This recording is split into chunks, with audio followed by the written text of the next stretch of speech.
عزیز دوستوں، بزرگوں اور بھائیوں، ہماری زندگی کے اندر ایک اہم پہلو جس سے ہم بڑی تکلیف کا شکار ہو جاتے ہیں اور بعض اوقات اذیت ناک حد تک وہ بات چلی جاتی ہے، وہ ہوتا ہے لوگوں کا باتیں کرنا۔ لوگ ایک دوسرے کے بارے میں تبصرہ کرتے ہیں، گفتگو کرتے ہیں۔ اگرچہ اسلام نے اسے بڑا ناپسند کیا اور غیبت کو زنا سے زیادہ بدتر قرار دیا، لیکن معاذ اللہ ثم معاذ اللہ لوگ پھر بھی اس اخلاقی کمزوری کا شکار ہو جاتے ہیں اور لوگوں کے بارے میں گفتگو کرتے ہیں۔ پھر لوگوں کی وہ باتیں جب ہم تک پہنچتی ہیں، جس کے بارے میں بات کی جا رہی ہوتی ہے، جب اس تک پہنچتی ہے تو وہ شخص بڑی اذیت کا شکار ہو جاتا ہے۔ وہ ذہنی تکلیف میں بھی آتا ہے، کرب میں بھی مبتلا ہوتا ہے، اور بعض اوقات خدا معاف فرمائے تو بعض لوگوں میں مایوسی بھی پھیل جاتی ہے۔ آپ قرآن مجید فرقان حمید کو دیکھیں تو اللہ تعالیٰ نے قرآن مجید میں فرمایا کہ وَإِذَا قِيلَ لَهُمْ آمِنُوا كَمَا آمَنَ النَّاسُ، جب منافقین سے کہا جائے کہ اس طرح ایمان لاؤ جس طرح کے باقی لوگ ایمان لائے ہیں، یعنی صحابہ کرام، قالوا تو وہ کہتے ہیں آنؤمنوا کما آمن السفہاء، ہم اس طرح ایمان لے آئیں جس طرح معاذ اللہ یہ بیوقوف ایمان لائے، ان کی طرح ایمان لے آئیں۔ الا انہم هم السفہاء، اللہ فرماتے ہیں خبردار ہو جاؤ یہی بیوقوف ہیں، ولکن لا یعلمون، لیکن یہ جانتے نہیں، انہیں اس بات کی خبر۔ ان لوگوں کو جو کائنات کے بہترین لوگ ہیں زمین پر، انبیاء کے بعد صحابہ، ان کو لوگوں نے بیوقوف کہہ دیا، باتیں کر دی۔ آپ قرآن مجید دیکھیے سورہ قلم کے اندر اللہ تبارک و تعالی نے اس بات کا بھی جواب ارشاد فرمایا ہے، جب لوگوں نے کہا تھا کہ معاذ اللہ حضور تو مجنون ہیں، تو اللہ نے فرمایا محبوب آپ رب کے فضل سے مجنون نہیں ہیں، بلکہ اللہ نے آپ کو خلق عظیم کا مالک بنایا ہے۔ وَإِنَّكَ لَعَلَىٰ خُلُقٍ عَظِيمٍ، لوگ بات کرتے ہیں اور کر جاتے ہیں اور شوق رکھتے ہیں تبصرہ کرنے کا۔ تو میں نے بہت سارے لوگ ایسے زندگی میں دیکھے ہیں جو لوگوں کی باتوں کی وجہ سے اذیت میں آ گئے، تکلیف کا شکار ہو گئے۔ اور میں اور آپ تو کسی کھاتے میں نہیں، حضرت ابوبکر صدیق رضی اللہ تعالیٰ عنہ جیسے لوگ، افضل البشر بعد الانبیاء بالتحقیق حضرت صدیق اکبر۔ آپ قرآن مجید 30ویں پارے کی تلاوت میں یہ بات دیکھیں گے کہ جب حضرت ابوبکر صدیق نے غریب غلاموں کو خرید کر آزاد کرنا شروع کیا، حضرت بلال حبشی کو، حضرت عامر بن فہیرہ کو اور کچھ غلاموں کو خرید کر آزاد کیا، تو لوگ کہنے لگے کہ یہ بلال نے کبھی کوئی احسان کیا ہوگا ابو بکر پر، تبھی تو خرید کے آزاد کیا ہے، ورنہ کیا ضرورت تھی اتنے پیسے لگانے کی، کوئی تو بات ہوگی۔ اللہ تعالیٰ نے اس کا بھی قرآن مجید میں اعلان فرمایا ابو بکر نے جو کیا ہے رب کی رضا کے لیے کیا ہے۔ تو گفتگو کرنا، بات کرنا، لوگوں کا اتنا یہ خطرناک مزاج ہے، ایک جملہ کہہ کہ لوگ سائڈ پہ ہو جاتے ہیں، بندہ بیچارہ ساری رات تڑپتا رہتا ہے، ایک فکرے کا تبصرہ کر کے لوگ کونے میں چھپ جاتے ہیں، اور کسی آدمی کے لیے وہ اسے سولی پہ لٹکا جاتے ہیں، اپنی زبان کے تیروں سے لوگ پریشان کرتے ہیں۔ پہلے تو اللہ سے یہ معافی مانگیں کہ رب اس جرم سے ہمیں محفوظ فرمائے۔ اور اب تو لوگوں کی زبانیں اتنی لمبی ہو گئیں کہ وہ صحابہ تک چلی گئی ہیں، اہل بیت نبوت تک چلی گئی ہیں۔ تبصروں کے شوق میں لوگوں نے یہ دیکھا ہی نہیں کہ میری حیثیت کیا ہے اور میں بات کس کی کر رہا ہوں، میری اوقات کیا ہے اور میں تبصرہ کس پہ کر رہا ہوں۔ بے باک ہونا اور بات ہے اور بدتمیز ہونا، ان دونوں میں فرق ہوتا ہے۔ تو میرے عزیز، ایک تو اس سے پرہیز کریں، اور پھر دوسرا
یہ تو کریں گے۔ اب ہوتا کیا ہے، ہم اس کا نفسیاتی اثر لیتے ہیں، ہم اس کا اثر لیتے ہیں۔ میں اکثر کہتا ہوں سارے لوگ ہی کانوں کے کچے ہوتے ہیں، کچھ تھوڑے زیادہ ہوتے ہیں، کچھ تھوڑے کم ہوتے ہیں، اور بعض لوگ کہتے ہیں اتنے لوگ فلانے بندے کی بات مانتے ہیں۔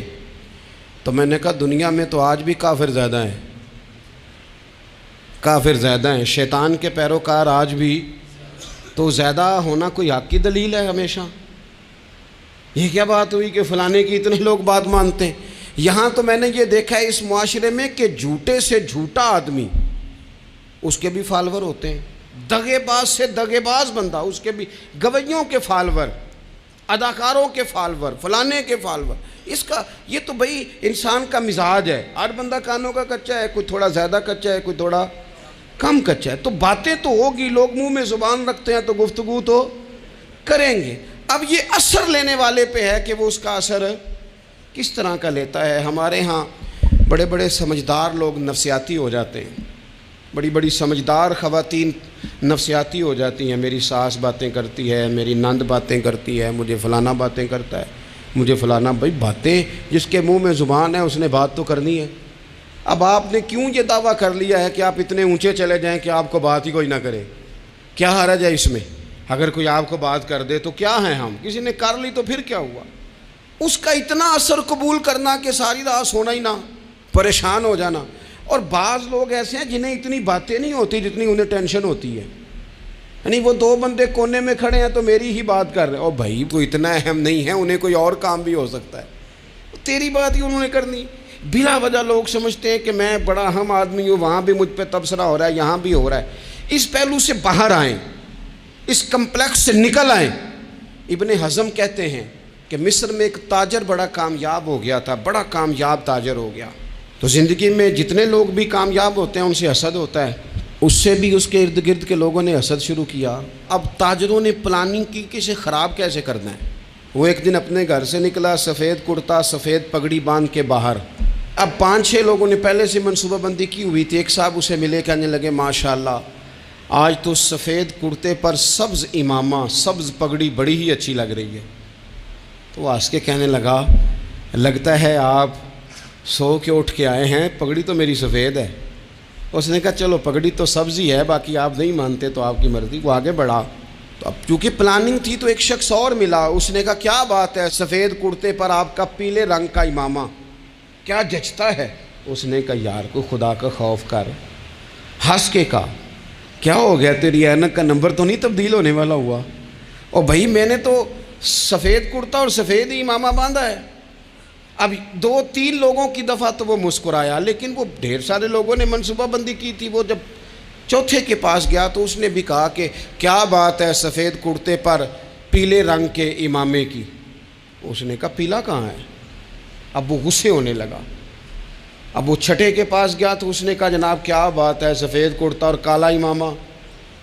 اب وہ غصے میں اتنا باولا ہوا کہ پہلے ہنسا، پھر رویا، پھر اسے سمجھ نہ آئی کہ دکان کا تالا کس چابی سے میں نے کھولنا ہے۔ بس وہ شام ہوئی تو اس بیچارے کو بچوں نے روڑے مارنے شروع کر دیے۔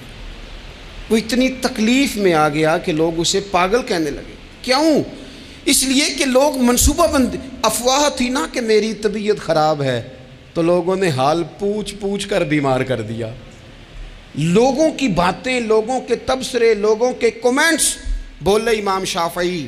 امام شافعی فرمانے لگے لوگوں کی باتیں پتھروں کی طرح ہوتی ہیں، یہ روڑوں کی طرح ہوتی ہیں، اگر انہیں کمر کے اوپر رکھ لو گے نا تو یہ تمہاری کمر توڑ دیں گی، اور اگر تم ان کو اپنے پیروں کے نیچے رکھ لو گے تو تمہارا قد اونچا ہو جائے گا۔ بس دنیا میں وہ لوگ پریشان ہوتے ہیں جو لوگوں کی باتوں کو کندھوں پر سوار کر لیتے، جو پیروں کے نیچے رکھے، جو پاؤں کے نیچے رکھے ان کا قد۔ وہ پرانے زمانے میں نا عارف رومی رحمۃ اللہ علیہ فرماتے ہیں کہ ایک بیل گائے گر گئی تھی کنویں کے اندر، تو اب وہ لوگ اس کو نکال تو نہیں سکتے تھے، تو انہوں نے اس طرح کیا کہ مٹی ڈالنی شروع کر دی کہ اب بدبو آئے گی، پریشانی ہوگی، تو اس کو بند کر دیتے ہیں اندر ہی کنویں کو، کنواں نئی جگہ پہ کھود لیتے ہیں۔ انہوں نے جب اس کے اندر مٹی ڈالی نا تو وہ گائیں جو تھی وہ مٹی جھاڑ کے تو مٹی کے اوپر آ گئی، انہوں نے پھر مٹی ڈالی تو وہ تھوڑی اور اوپر آ گئی، اور مٹی ڈالی تو اور وہ مٹی ڈالتے گئے اور گائیں وہاں سے کنویں سے باہر آ گئی. لوگوں نے دفن کرنا چاہا، وہ باہر نکل آئی. اور میرے بھائی، لوگ بھی اپنی باتوں میں دفن کرنا چاہتے ہیں، لیکن یاد رکھنا جو چمکنے والے تھے وہ چمکتے ہی رہے. جن کو اللہ نے عزت دی تھی ان کی گھٹائی کوئی نہیں سکا. اتنی اتنی لمبی زبانیں کھول کے لوگوں نے صحابہ کے بارے میں باتیں کی. باتیں ہو رہی ہیں. لوگ جن کو دبانا چاہتے تھے، آج نہیں صوفیاء کی مخالفت شروع ہوئی، ان کے زمانے میں بھی ہوئی. ان کے دور میں ان کے خلاف کتابیں لکھی گئیں. لکھنے والے خدا جانے کہاں ہیں. اور داتا صاحب ہو رہی ہے، خواجہ صاحب ہو رہی ہے. حضور غوث اعظم کے ان کے زمانے میں بھی ایسا نہیں ہوا کہ بڑی خوشی سے لوگوں نے آگے بڑھ کے پھول ڈالے ہوں.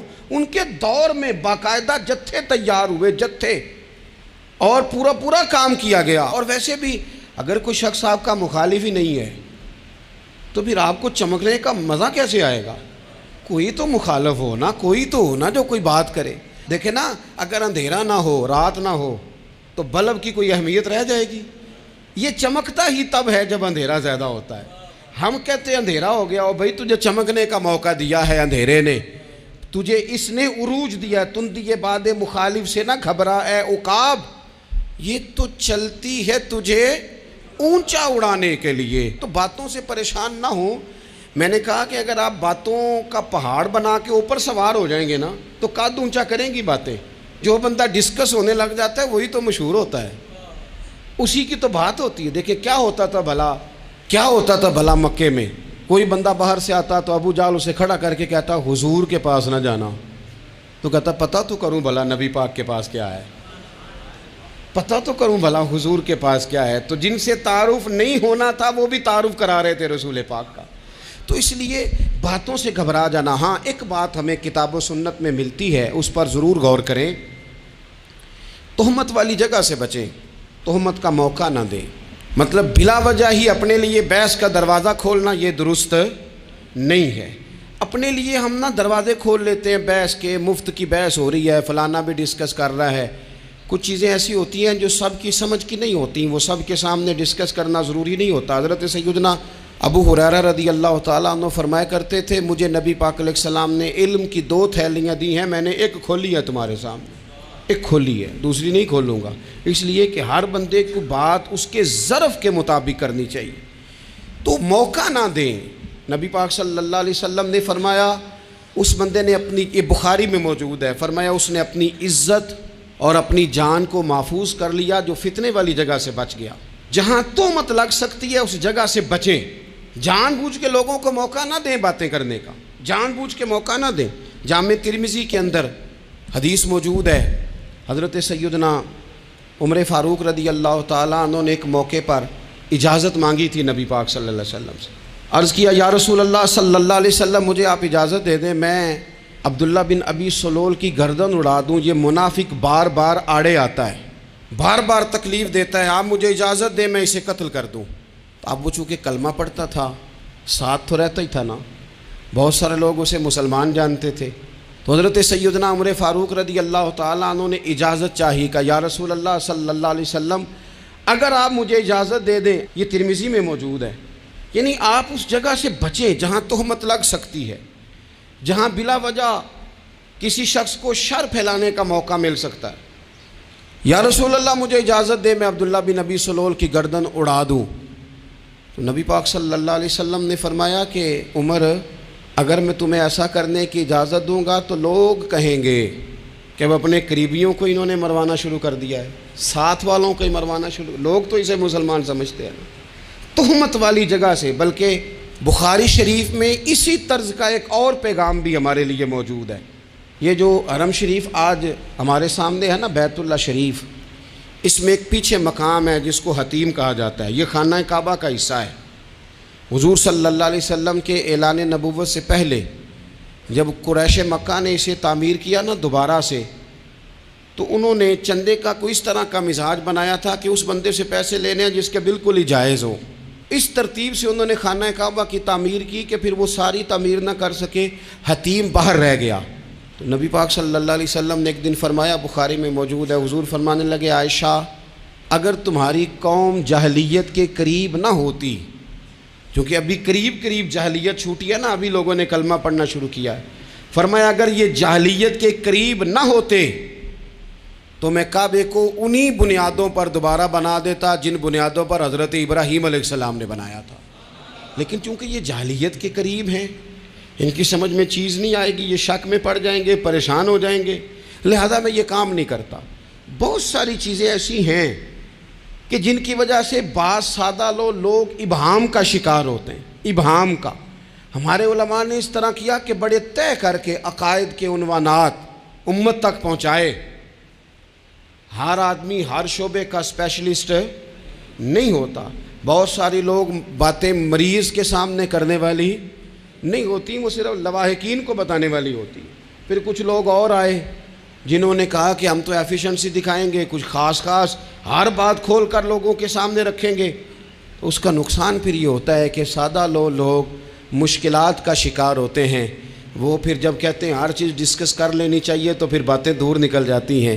پھر لوگوں نے انبیاء کرام علیہم السلام کی اجتہادی خطاؤں کو ڈسکس کرنا شروع کیا۔ ربنا ظلمنا انفسنا، اگر حضرت آدم یہ لفظ کہیں تو ان کے لیے تو ٹھیک ہے، لیکن اگر کوئی غلام اور امتی اور بیٹا اٹھ کے یہ لفظ کہے تو اس کے لیے ٹھیک نہیں ہے۔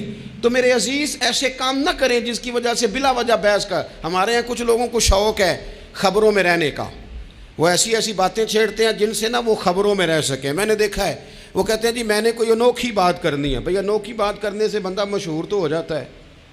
ہمارے زمانے میں مشہور ہی وہ ہوتا ہے جو دوسروں سے ذرا ہٹ کے بات کرے، انوکھی کرے۔ وہ ہمارے لطیفہ لکھا ہے نا، ایک اہل عرب کا ایک ہجا نام کا عربی کا ایک لطائف سنانے والا شاعر ہے، تو وہ کہتا ہے کہ ایک شخص نے ایک دفعہ کہہ دیا تھا گدھا کھانا جائز ہے۔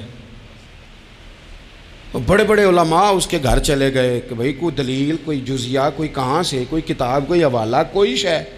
اس نے کہا روز آؤ گے ایک ایک بندے کو بتاؤں گا، کٹھا اسٹیج لگاؤ، ایک ہی دفعہ حوالے دیتا ہوں، روز نہیں دیے جاتے۔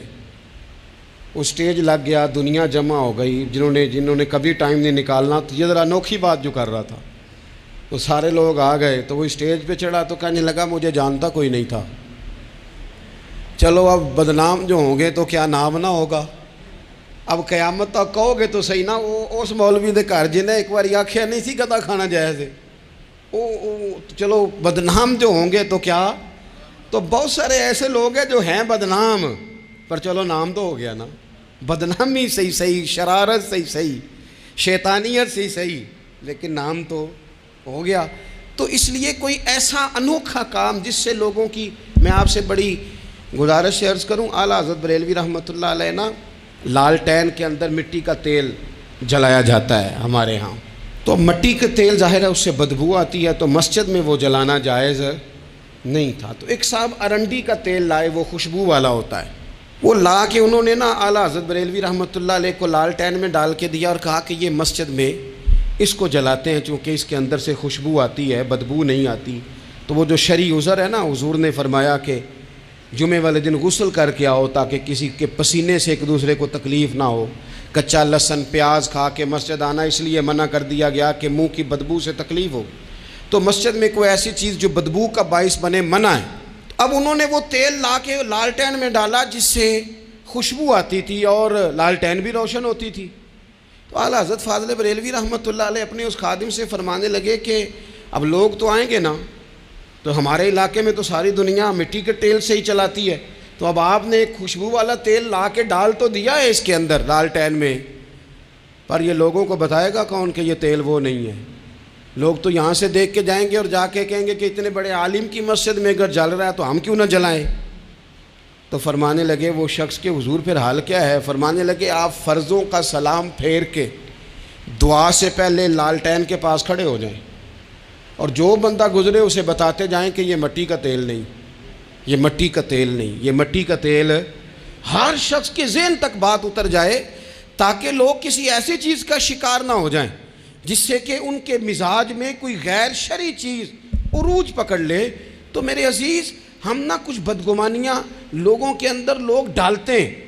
ہمارے ہاں بالخصوص پاکستان میں جب سے سیاسی فرقہ واریت شروع ہوئی ہے، سیاسی ہماری قوم کا مزاج اتنی بری طرح خراب کیا گیا ہے. ہمارے نوجوان بچے جو بڑے سنجیدہ پڑھے لکھے، ان کی گفتگو اپنے سیاسی مخالف کے بارے میں اتنی لوز کر دی گئی ہے، اتنی کمزور کر دی گئی، اتنی خوفناک کر دی گئی ہے کہ اس طرح تو کبھی نہیں ہوا تھا. یہ مزاج جو لوگوں کو دیا جا رہا ہے، قومیں اپنے اخلاق کے طور پر زندہ رہتی ہیں. بد اخلاقیاں کبھی بھی انسانوں کو اونچا کر سکتی، پیچھے رہ جاتے ہیں لوگ. تہذیب کسی سوسائٹی کا حسن ہوتا ہے، اور اگر ایک سیاسی مخالف کے لیے آپ کا یہ والا مزاج بن جائے، اپنے سیاسی قد کو اونچا کرنے کے لیے آپ ان چیزوں کا سہارا لیں، یہ درست نہیں ہے.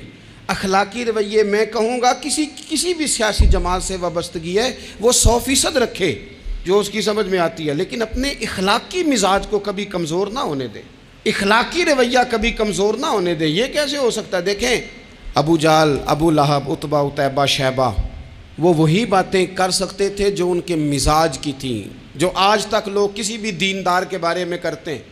تو انہوں نے وہی باتیں آ کے کی تھی جناب ابو طالب کے ساتھ. انہوں نے کہا تھا کہ اگر معاذ اللہ ان کو دولت چاہیے تو ہم دیتے ہیں.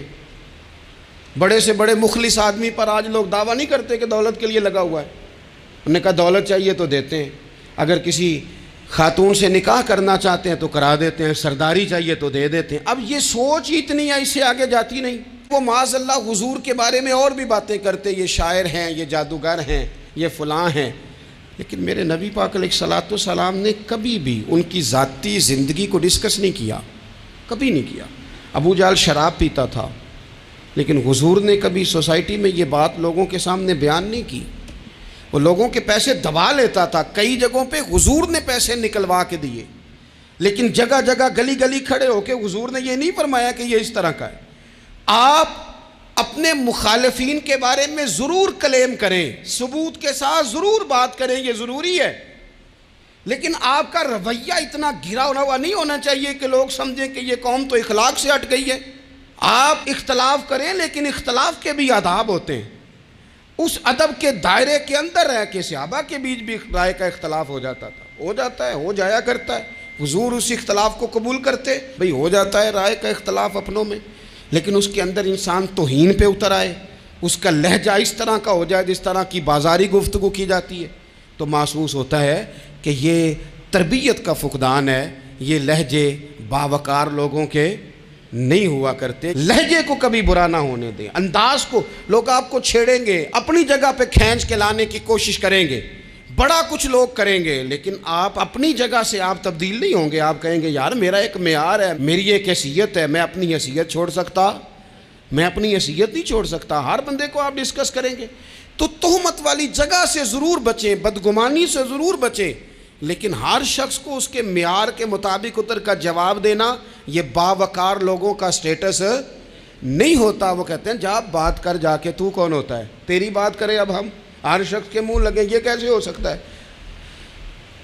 نبی پاک صلی اللہ علیہ وسلم گزر رہے تھے، صحیح بخاری میں موجود ہے. آپ کی اہلیہ حضرت صفیہ رضی اللہ تعالیٰ عنہ آپ کے ساتھ تھیں. رات کا وقت تھا، حضور گزر رہے تھے، تو صحابہ کچھ کھڑے تھے، تو حضور نے ایک کو بلا کے کہا کہ یہ میری بیوی ہیں، صفیہ ہیں. عرض کرنے لگے حضور مجھے میری ماں روئے، میں کوئی آپ کے بارے میں بدگمانی کرتا؟ تو حضور نے جواب میں کیا کہا؟ محبوب فرمانے لگے جس طرح رگوں میں خون گردش کرتا ہے نا، شیطان بھی اسی طرح ہی گردش کرتا ہے. گویا حضور بتا رہے ہیں کسی وقت بھی بدگمانی پیدا کر دیتا ہے. میں تمہیں بتا رہا ہوں کہ اپنی اہلیہ کے ساتھ جا رہا ہوں، میری بیوی ہے. کوشش کریں کہ آپ اس جگہ سے بچیں جہاں باتیں ہو رہی ہوں.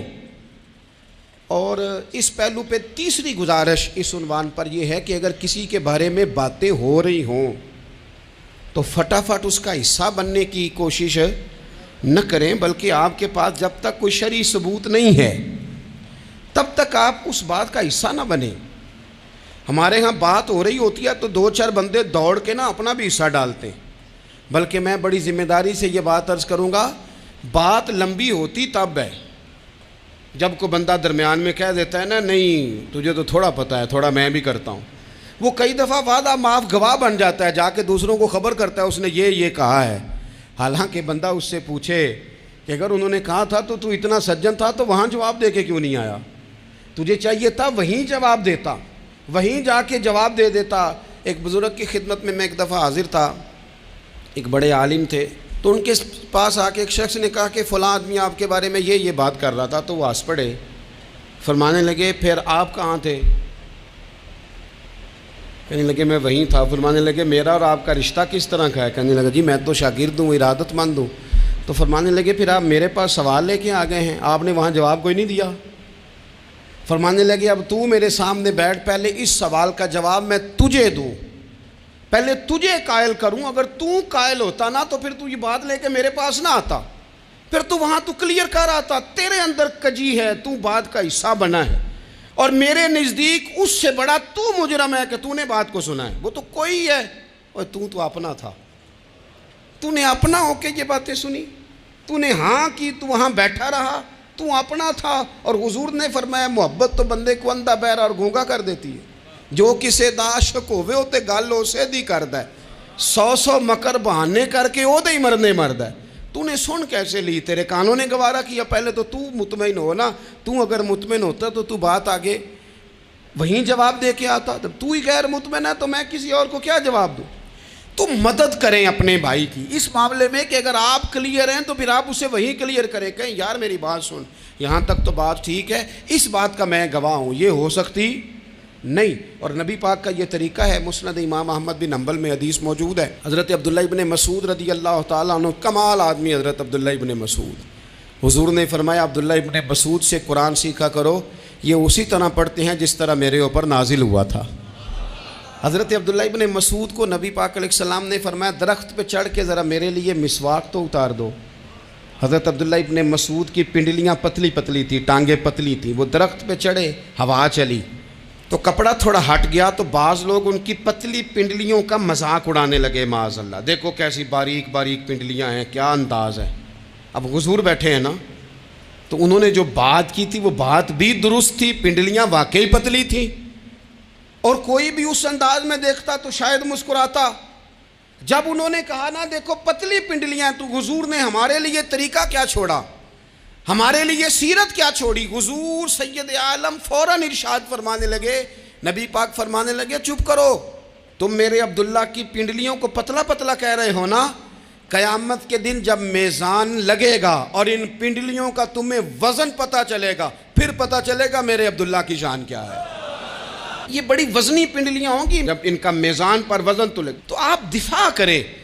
نبی پاک صلی اللہ علیہ وسلم نے فرمایا اگر کسی جگہ تیرے بھائی کی عزت پر حملہ ہو رہا تھا اور تو بچانے پر قادر تھا، اور تو نے اس کی عزت سے اس شر کو روک دیا، کہا نہیں یار ایسی بات نہیں ہے، تم غلط کہہ رہے ہو، فرمایا اگر تم کسی کی عزت کا دفاع کرو گے تو فرمایا جہاں تمہاری عزت خراب کی جا رہی ہوگی رب وہاں تمہاری عزت کا دفاع فرمائے گا، اللہ تمہاری عزت کا محافظ بن جائے گا۔ لیکن ہم کیا کرتے ہیں، ہم لوگ باتیں کر رہے ہوتے ہیں تو ہم ان باتوں میں ایک بات اور شامل کرتے ہیں، ہم ان باتوں میں ایک بات اور شامل کر لیتے ہیں، اور انداز اختیار کر لیتے ہیں، اور جو آپ کے حق میں ہے اس نے مخالف نہیں ہونا، اور جو مخالف ہے اس نے کبھی حق میں چھوڑیں، آپ کس کو قائل کر رہے ہیں؟ جس کی سمجھ میں آتی ہے وہ قبول کرے، نہیں آتی تو دروازہ کھلا ہے، کہیں اور تشریف لے جائے۔ ہمارا یہ مزاج بن گیا کہ بلا وجہ کی وضاحتیں بھی بندے کو کمزور کرتی ہیں، بلا وجہ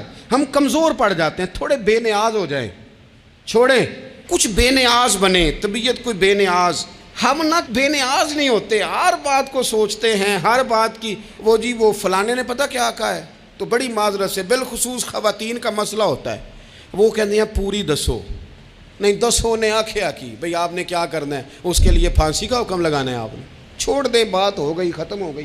اپنی زندگی میں تھوڑی سی بے نیازی بھی پیدا کریں، تھوڑی سی بے نیازی، ہر ایک کی بات سننا، ہر ایک کی بات پر غور کرنا، ہر بندے پر تبصرہ شروع کر دینا، وہ تو تکلیف آ جائے گی۔ وہیں سے جہاں سے بات شروع کی تھی پھر وہیں لاتا ہوں کہ باتوں کا اثر لیں لیکن صرف خیر کی باتوں کا اثر لیں، لیکن صرف اچھے لوگوں کی باتوں کا، ہر ایک کی بات کا اثر لوگے لوگ دو قدم نہیں چلنے دیں گے۔ اور دوسرا میں آپ کو بڑی ذمہ داری سے عرض کرتا ہوں، ہم ویژن والے لوگ ہیں، ہماری 1400 سال کی تاریخ ہے، ہم ویژن والے لوگ ہیں، یہ نہیں ہے کہ ادھر ایک بندہ آیا تو تھوڑی سی ہم اس کے پیچھے چلے جائیں گے، پھر کل ایک اور آئے گا تو تھوڑا سا اس کے پیچھے چلے جائیں گے۔ یہ تو وہ لوگ ہوتے ہیں جن کے پیچھے بنیاد نہیں ہوتی۔ اور جن کی پوری بنیادیں ہونا، وقت زیادہ ہو گیا ورنہ میں آپ کو اپنی سند پڑھ کے بتاتا کہ ہماری سند امام بخاری تک کیسے جاتی ہے اور امام بخاری کی رسول پاک تک کیسے جاتی ہے۔ یہ تو ایک تسلسل ہے۔ تو اس لیے بڑی جلدی آزمائش کا شکار نہ ہوا کریں۔ باتیں کس لیے ہیں؟ جو بندہ ویلا ہے اس نے بھی 4 باتیں تو ہر بات کا اثر نہ لیں۔ بالخصوص جوانوں سے کہتا ہوں، ٹارگٹ اچیو کرنے کے لیے سب سے پہلے تو مقاصد کا تعین کرے، جانا کدھر، اور پھر اس پہ لگ پڑے۔ باتیں ہوتی رہیں گی لیکن باتوں کو پشت پہ سوار نہیں کرنا، باتوں کو پاؤں کے نیچے رکھنا ہے، قد اونچا ہو جائے گا، قد اونچا ہو جائے گا۔ پشت پہ سوار کرو گے تو گردن ٹیڑھی کر دیں گے۔ آپ بس بڑھتے جائیں۔ گھوڑا جب دوڑتا ہے نا، دوڑتا ہے تو اس کے پیروں کو جھاڑیاں لگتی ہیں، لیکن اگر دوڑتا رہے تو کوئی جھاڑی کہیں رہ جاتی ہے، کوئی کہیں رہ جاتی ہے۔ باقی مخلوق کرتی ہے باتیں، وہ کرتی رہے گی۔ آپ آگے بڑھیں، سفر کرتے رہیں۔ سفر بہت سارے باتیں کرنے والے وہیں رہ جاتے ہیں اور کام کرنے والے کہیں کے کہیں پہنچ جاتے ہیں۔ باتیں کرنے والوں میں سے نہ ہوں، کام کرنے والوں میں سے ہوں۔ اللہ توفیق عطا فرمائے۔ آخر دعوانا الحمدللہ رب العالمین۔